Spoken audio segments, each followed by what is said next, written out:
Everyone, I hope you have prepared well for your exam that will conducted tomorrow. And for the technical assistant exam will be conducted in morning shift, and for aviator it will be conducted in afternoon shift. So now we will discuss what we need to do. Okay, as we can see the scheme of examination, the assessment of candidate will be made on the basis of performance in two stages, and the first stage is that is written exam, and tomorrow is the first stage, that is written exam. So this exam will be conducted on OMR sheet. Yes, this is a offline exam, and there will be objective multiple choice questions you will see there. And the second stage is interview. About interview we will discuss later. First today we are discussing about the written exam. So as you can see, for technical assistant exam there will be 100 questions. 80 questions will be from your core subject and 20 questions will be from mental ability and reasoning. In the both exam you will see 20 questions are from mental ability and reasoning. Here you can see there are 100 questions. There are 100 questions and 150 minutes. So you will get 1.5 minutes for each questions. एक questions को आपको 1.5 minute में कर देना है, इतना time आपको मिलेगा. तो क्या होता है कि आप क्वेश्चंस को रीड करेंगे तो कम से कम 45 सेकंड्स आपको लग जाएंगे क्वेश्चंस और उसके ऑप्शंस को देखने में. So you have to understand all these things. You have to keep in mind that how much time you have. So, and the second thing is that this exam for aviator is conducting first time. So it will be some kind of surprise test for you all. क्योंकि ये exam aviator के लिए पहले conduct नहीं हुआ है, ये पहली बार कंडक्ट हो रहा है.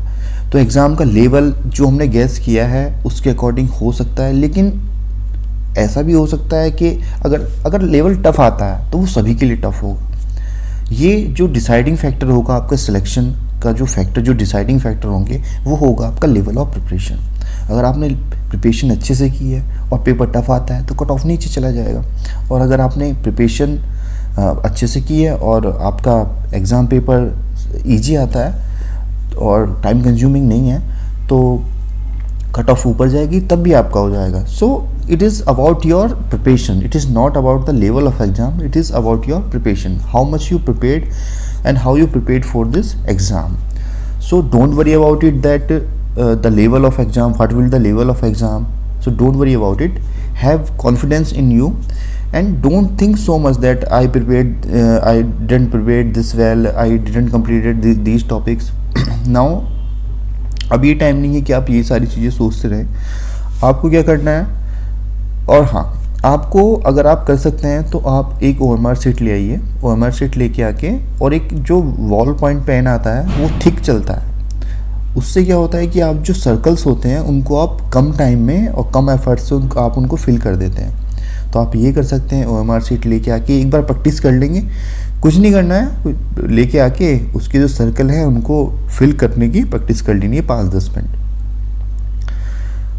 सो yes, now you can see if we talk about the negative marking, there is 0.5 negative marking and 2 marks for a right question and 0.5 marks for will be reduced from the if your answer is wrong. So suppose there are 4 options. In some cases you know that though you eliminated 2 options and remaining two options are remain, then you can go for it. अगर आपके पास 4 option में से 2 option आपने eliminate कर दिए तो आप उनमें तुक्का लगा सकते हैं, उसमें कोई दिक्कत नहीं है. अगर आप एक को एलिमिनेट कर पा रहे हैं और 3 ऑप्शन बचे हैं तो उसमें ये आपके ऊपर है, आपका खुद का सेंस है कि आपको क्या करना है क्या नहीं करना. लेकिन अगर 4 ऑप्शन है और 4 ऑप्शन में से आपको एक भी एलिमिनेट नहीं कर पा रहे हैं तो आपको तुक्का नहीं मारना है, वो बिल्कुल एकदम ब्लाइंडली हो जाएगा, वो नहीं करना है. अगर हाँ आपके, क्योंकि यहाँ पे 0.5 मार्क्स की नेगेटिव मार्किंग है, तो इसलिए हम अगर टू ऑप्शंस आप एलिमिनेट कर पा रहे हैं तो आप उनमें से उसको आप अटैम्प्ट कर सकते हैं, उसमें कोई प्रॉब्लम नहीं है. सो ये हमारी स्ट्रेटजी थी. और पूरे कॉन्फिडेंस के साथ जाना है एग्ज़ाम देने आना है, दे के आना है अच्छे से।